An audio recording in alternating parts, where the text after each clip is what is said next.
Okay, class, release yourselves. Give up all known perspectives and realities. Consider alternate levels of the unlogical. Rule 1, assume nothing. Open up your minds and explore the complex planes of subconscious existence. Search and unriddle the 3 stages of creation that mock and elude man's explanations. This is your assignment. These concepts and suggestions pulse and surge through the minds of students, deep in flight under hypnosis and being guided by recluse mentalist Professor Leary Bover, founder and head instructor at the Institute of Higher Celestial Navigation. He sends out his pupils to unravel the universal scheme of things.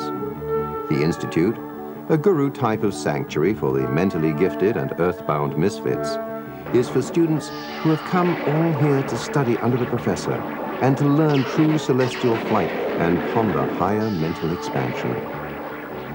One young, confused stargazer has come to find and recover his own lost time. Currently, pondering the majestic beauty of God's space, Eddie Graff sits locked in a cosmic state of mind, feeling alive and at one with the universe, until Professor Bover breaks the flight, ending his hypnotic field trip. Okay, class, that's it for this evening. You've all excelled tonight, but I must cut lab short. I need to finish the new curriculum you've all been nagging me to complete. The whole class sits still and anxious, all proud of their professor's approval, each wondering what the next semester had in store with the coming of Bover's new teachings. The professor continues, but please be patient with me. After next lab, I'll be signing your certificates, making you all acknowledged astronauts in our world's scientific community. The professor turns his back on the class, grinning like a juvenile about to pull off something great. As usual, I want all dreams registered and logged for next lab evaluation. Okay, you're dismissed. Obediently, the class rises. The usual sounds of social mingling increase in volume, all discussing each other's celestial journey through time and space. Eddie lags behind, waiting for the rest of the stragglers to leave the classroom. Against his better judgment and his professor's intimidation, Eddie says to himself, I must try. He slowly crosses the now empty room and steps up to Bover's desk. He feels his guts twist and butterflies churn in his stomach as he gathers up his nerve to speak. Professor? Bover looks up with impatience and fatigue. Yes, Mr. Graff, what is it? You know I've got my hands full. That's why I'm here, because I know you're busy. And I had to tell you how much the Institute means to me and how much insight it's given me. Bover cuts Eddie off. Please, Eddie, stop. Don't ramble or try to butter me up. I know you've heard the rumor I'm looking for a new assistant. So just let me take a wild guess. You feel your mental skills are up to par, and you want to make a bid for the position, right? Oh, yes, sir, I am, Eddie replies in a strangled voice. Bover beams and leans back into his leather chair, eyeing Eddie thoughtfully, considering him for the big picture, wondering if maybe. Well, Mr. Graff, as fate would have it, I'm pressed for time to finish testing the new fall curriculum. I need help in its completion, so I'll grant your request. Besides, I've had my eye on you. You're special, and special abilities need special attention. Eddie's nerves untwist. The butterflies cease. Thank you, Professor. Please, Eddie, it's Bover to you now. Bover, you won't regret your decision, I assure you. Just do as I say and life will be great. Now, shall we get started? Bover rises from his chair. He looks at Eddie with curiosity. Tell me, Eddie, why are you in such a hurry with your obsession of the mental arts? Is it because of your time loss? Yes, it is, Bova. I'm determined to recover my lost years and to decipher the dream of the Blue Man. Bova lifts an eyebrow at Eddie's Blue Man remark. And you feel, being my assistant, this will speed up the solutions? Eddie smiles and nods. Well, come with me, Eddie. Maybe tonight we'll both get what we're looking for. Anxiously, Eddie starts for the class exit. Bova quickly stops him and motions him to follow. He leads Eddie to the drapes. Bova parts them, revealing a narrow steel door. Funny, Eddie thought. He never knew a door was there. He just assumed that a window was behind the curtains. Eddie feels relaxed now, even needed. He gladly follows his professor. The door opens, and the dank, moist air makes Eddie's nose tingle. Both mentalists stand at the passage threshold, waiting for their eyes to adjust to Bova's dim underground. Each gathers his last breath of fresh air as they step into the in-between spaces of the Institute. We'll go this way. I want to give you the grand tour. Besides, I don't want the others to know just yet that you are my new assistant. You understand? Step by step, both men climb down the stone passages. Eddie listens to Bova's plans on how he would like to offer physical field trips, as well as mental journeys through the cosmos in the next curriculum. Eddie was indeed excited to be in Bova's company, but he still remains alert. He realizes that Bova has been known to light up the sky once or twice. Eddie doesn't care. He will do what the others wouldn't dare. He will. Trust him. Bova loosens his tie, and while doing so, slows down the tour. Now, Eddie, don't be alarmed, and don't make sudden movements, because we're coming into Hermit's territory. In human reflex to the unknown, Eddie puts his eyes and ears on alert. I keep it down here. It's perfectly safe. Eddie stops. He could hear it. He stands still, tracing down the direction of the sounds. Who's Hermit? A small pet I discovered in a frozen lake in the South Andes.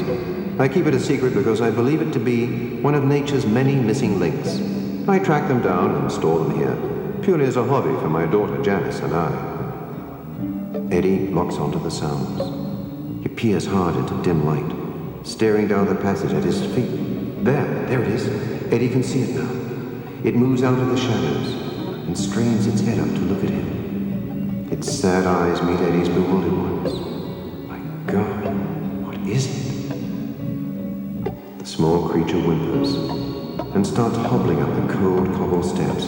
It was difficult, considering Hermit was mostly a sort of hind leg with a worm's head that has eyes and a mouth.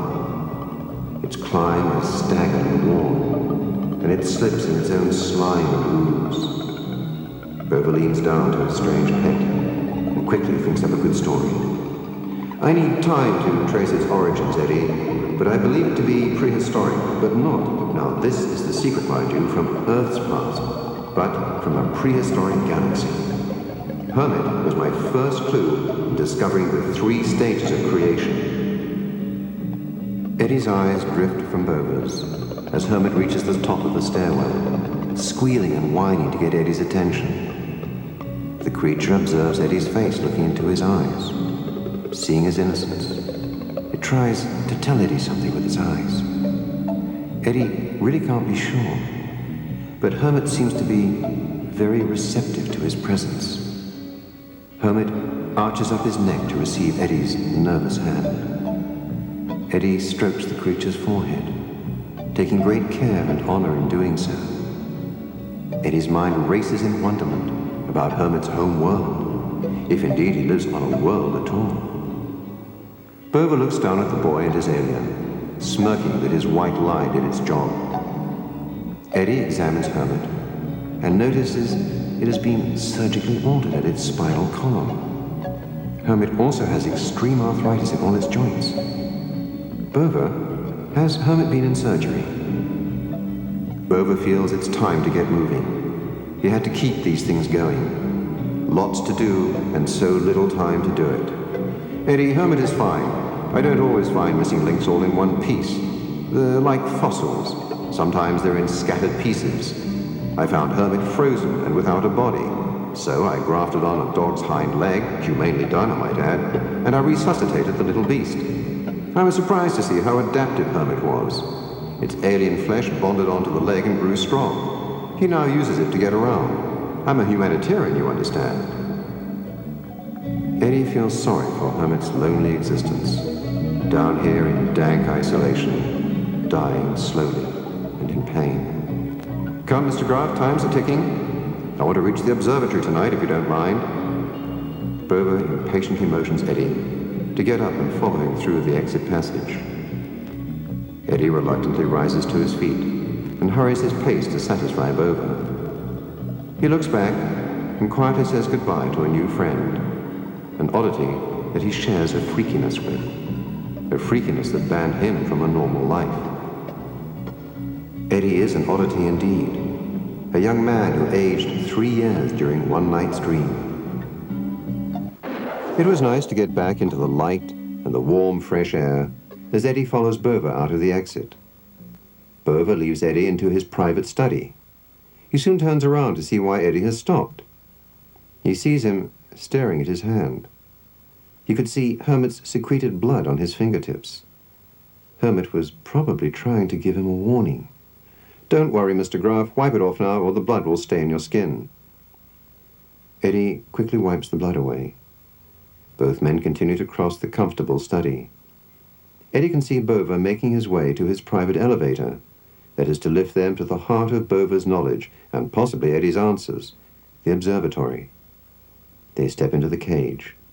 Bova reaches up to slide shut the mesh panels. Eddie, tell me about yourself. Tell me about this blue man of yours. Bova slams the cage shut. Eddie stood there, excited that Bova wanted to know more about his history. It meant Bova cared, and possibly is truly interested in helping him. Well, when I was 15, I had a hiking accident that left me in the hospital, in a coma that lasted 3 days. But during my sleep, I was dreaming. What I remember is that I was in conversation with this blue man who was telling me he was part of what you're always teaching us to uncover, the universal scheme of things. Bova listens to Eddie's plight. He believes that perhaps Eddie has met up with higher intelligence and considers how he can exploit it. Eddie continues his story. When I came out of the coma, my mind and body had aged 3 years. From then until my legal age of 18, I spent my life going through every medical test they could think up. I came here because I knew my answers were beyond their common knowledge. Bova nodded his agreement to the last remark. Eddie, take my advice. Keep searching the plains. You're a powerful astronaut. Believe me, you'll eventually recover those years. Perhaps tonight's experiment will shed some insight. Eddie wants to hear more about the experiments. When the cage slowed to a stop and the elevator's hum dies away, signaling their arrival at the observatory, where the universe can't hide and wisdom smells sweet to the mind. Eddie has waited a long time for this opportunity. He stands there, gazing out through the mesh cage, taking it all in. In the center was Bova's prized telescope, huge and magnificent. It dominates the observatory.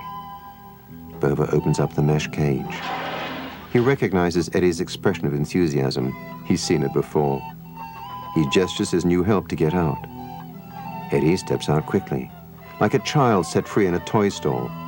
But as soon as his feet touched the polished marble, some unseen force repelled them off, causing Eddie to lose balance. His arms swung out to steady himself. He almost falls back into the elevator. Bova loves it. He enjoys seeing human frailty being exposed. Eddie regains his balance and orientates his footing. What's on this floor, Bova? Ice? Oh, sorry, I didn't warn you, but the observatory is designed with a temporal film. It creates a no-gravity field over the flooring. Be careful. Just take it slowly and walk with deliberate steps. Insurance reasons, you understand? Thanks, I think I've got it now. I've got a lot to learn. Yes, you do. Eddie walks with firm steps toward the telescope as Bova sweeps up his arm. Welcome, Eddie, to my life's work and the beginning of things to come. As if responding to a cue from Bova's gesture, instead of theater lights or curtains parting, the telescope became ablaze with electric energy. The advanced but still ancient tool of man's early celestial discoveries now stood in technological brilliance. Eddie steadies himself from the awesome display. He makes his way over to the telescope with caution. Eddie is impressed. He studies the craftsmanship and its various functions. He eyes the base, wondering what regions of the cosmos Bova has trained it on. He smiles. To think of all the regions of time and space you've peered through with this telescope. It's hard to imagine all the Institute's teachings stem from this single device that peers into black space, lit by the light of long past dead stars. Bova grunts. Nicely said, but not quite. Nothing dies. Life, or matter, just goes to exist in a new perspective. Example? From out of his lab coat, Bova produces a small black box. He depresses the start. Bam! The observatory rocks on its foundations, the floor jolts, and the air tenses with celestial energy. Eddie's mind reels back as he watches the telescope start to ghost and shift in and out of existence. Interspatial lightning bolts lick and sting the temporal fields. Bova yells out to Eddie, "Look out, you fool!" Eddie jumps away as a white ball of energy fuses into being. In its center, two chairs appear. They hang in the air, mocking Eddie's conception of plasma atomic cosmic recliners. The telescope goes completely interspatial. Bova's temporal field begins to shear through time, creating dimensional jump cuts in the observatory. Before Eddie's eyes, the observatory, with himself included, begins to dissolve away. Bova stood in complete satisfaction as his observatory passes into spatial limbo. Eddie watches in dazed pain, ready to collapse under the weight of dimensional entropy. But Bova calls over to Eddie. "Hold tight, my boy. It's coming now." Bova was right. Black and menacing, it crackled through, gathering its interspaced atoms. As the obstruction solidifies, it balances out the temporal field, bringing normalcy back to the observatory. Now that the room was in park, Eddie felt it was safe. He puts his hand to his aching head. The armchairs settle to a light sputtering. Bova loves seeing Eddie weak and vulnerable, but he must keep things moving. "Eddie, I've cracked the safe of God's infinite wisdom to create my greatest device yet." Eddie drags his tired eyes along the mechanical mutation of science. "Have a seat, Eddie. You look a little sick." Bova and Eddie take their seats on green cosmic recliners. Eddie found his seat quite comfortable. It should be, considering the chair hovered silently above the polished marble. Eddie was completely overtaken. He swallows to wet his dried throat. "Bova, it's obvious to me now that all the mental disciplines you teach here are, and probably have been for a while, well within your grasp." "Thank you, Mr. Graff. Yes, you're correct. But my reasons for founding the Institute were to gather together the few but diverse pools of students blessed with high mental potential, to upgrade their brains, to share and harvest their celestial energies, and to help create my key." Bova motions to the black menace. "My Nava trans-celestial injection generator is my key that has already proven itself by opening up countless dimensional realms, and which will soon allow me to mold the forces of creation." Eddie has had enough of Bova's boasting. He needs answers. He cuts into Bova's rantings about his genius. "Please, I can't take in any more until I catch up to what's already happened. How did everything change? What did you do? Is all this some kind of molecular mirage?" Bova is taken aback and severely displeased by Eddie's interruption. "No, it's not, fool. And don't interrupt me again. It's so subhuman and tactless. But to answer you, I simply set up a new perspective and used your brain's blind spot to betray you. Think, Eddie." Eddie looks up at Bova's transit generator. His eyes explore the machine. He looks out of the observatory's barn doors. The night sky was dotted with 1,000 points of light. Nothing Bova created could ever match the beauty of the heavens, was Eddie's first thought, as he took in deep drafts of a fresh breeze to clear his thinking. "I've got it. I can't believe it. I fell for the natural assumption factor. You blinded me from seeing anything I wasn't expecting to see." Bova nods impatiently. Well, I can't have my transit generator sitting out in the open, but you're only half right. I blinded you to the whole observatory. You glimpsed its true form during the transformation of perspectives. You see, the entire observatory is a crossroads of sorts between realities. Eddie was assessing Bova's answer as he turns his attention on Bova's generator. But what does all this have to do with me? How can I help in tonight's experiment? The observatory slowly began to take on an eerie sense of evil as Bova locks his eyes onto Eddie's. The former mood, the camaraderie is broken as Bova changes, becoming darker and cold. First off, in order for the onboard and ground station computers to search and analyze data from the unlogical environments of the subconscious cosmos, they need imagination. I have satisfied that element by surgically installing the brains of Earth's most intelligent creatures. I chose the dolphin, the whale, and man's gray matter. Eddie feels a shockwave of fear. He raises his fist in reflex reaction. Listen, Bova, I don't think murder is a scientific game, no matter how great the reward. And don't try to push me into living your grand illusions. Bova's response was instant. Listen, you obstinate fool. I need you to survey some property in the second stage of creation of the universe. Count yourself lucky you were selected to go on a field trip instead of a brain transplant like the others. Eddie is terrified. He leaps from his seat and makes a run to escape. Bova's temporal film thickens, sending Eddie smashing flat down on the cold marble.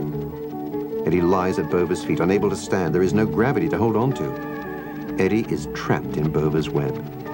He starts to crawl and inch his way across the marble. Sweat streams down his face, stinging his eyes. Eddie quickens his pace for the elevator. Bova watches his little fly, struggling with all its energy to regain freedom. Eddie crawls on, almost there. Bova projects a hologram of his demented self above the escape route.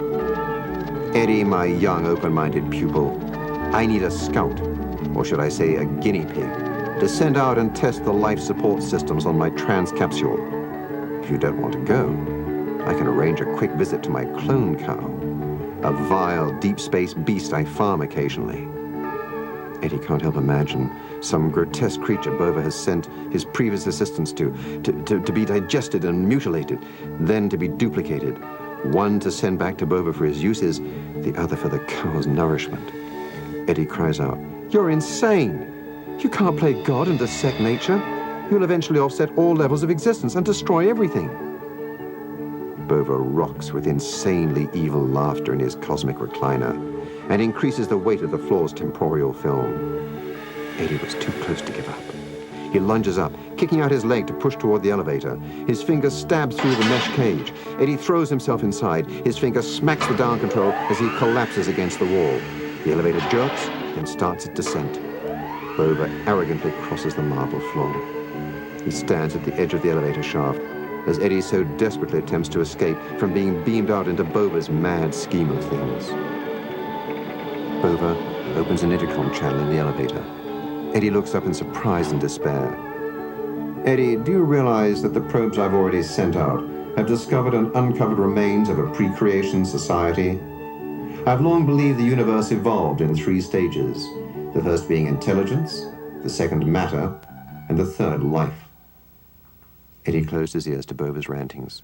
He just prayed for the elevator to hurry. Bova continues ranting as he dips into his lab coat and produces his black box. Don't you understand? The remains of a race living in the second stage suggest that the third stage, life, was premature in its creation. Eddie, I picked you to go and investigate. Besides, you betrayed yourself again. You fell for the assumption factor, and you fought so hard to gain your freedom. My trans-capsule is about the size of the elevator that you're trying to escape in. Bova, in smug pleasure, presses a remote override, ending Eddie's escape. The elevator cage not only starts to back up, but slowly begins to change. Eddie, in a panic, scrambles over to the elevator control panel. He ignores the pain as he concentrates on bending back the thin metal shield. Sparks fizzle and fly about his hands as he uses his electronic skills and sets the elevator controls back to manual. The cage rattles with sonic vibration. Bova is disgusted by Eddie's tampering. Bova shrieks over the intercom. "Stop! You'll destroy everything! I swear if you try to override during metamorphosis, you'll wind up like Hermit." "Yes, Eddie, Hermit was my last assistant and my only mistake." Eddie's mind flashes back to himself petting Hermit. He feels like screaming. He slumps against the now changing wall and jumps in panic. The cage is ghosting. Familiar smells of burning electricity signal doom for Eddie. He prays to his maker for forgiveness. He didn't mean to tempt fate. The elevator cage shifts into interspatial hell. Plasmic sparks lick and flash all around Eddie. Eddie swears that he'll never assume anything again as the disappearing elevator changes completely into Bova's trans-celestial deep space capsule, which solidifies at Bova's feet. "Glad you could make it, Eddie," Bova leers sarcastically. Eddie pounds his fists on the thick glass portholes. Bova smirks, turns, and in childish glee strolls over to his transit generator. Eddie slumps in exhaustion, knowing Bova has him. He doesn't dare tamper with the controls, fearing a chain reaction could mutate him into being like Hermit. Oh, if only, if only. But Eddie knows it's too late now for if-onlys. Bova sits at his function station, savoring every moment of his victory. Bova's mutant genius is king, and he knows it. Bova thinks to himself, "All I need now is a member of the second stage life form. Then I can clone its brain, giving my transit generator the cosmic knowledge to send probes to the first stage of the creation. Then, at last, I can reshape and mold the cosmos my way." The transit generator hums smoothly, signaling the perfect atmospheric conditions for launch. Bova flicks a switch. The capsule vanishes and then reappears locked in place inside the generator's launch shaft. Eddie peers through a porthole, looking out into the night sky, knowing at last what Bova is, a maniac who needs to proclaim himself to be God. Eddie prepares himself and says his last goodbyes to whomever might remember him. Bova cackles insanely, flushed with self-congratulation. The transit generator becomes a cosmic fallout of power. The whole observatory swells and pulses with energy. The generator roars up to its maximum launch potential. Like bringing down the ceremonial axe on a Thanksgiving turkey, Bova smashes his hand down on the launch lever. The capsule struts out of the observatory, piercing through all spatial dimensions. For a brief moment, the whole universe turns on its ear as Eddie vanishes into destiny. In the next spatial moments, Eddie falls into a celestial dream. There, he's greeted by a little man who says, "Welcome home, Eddie."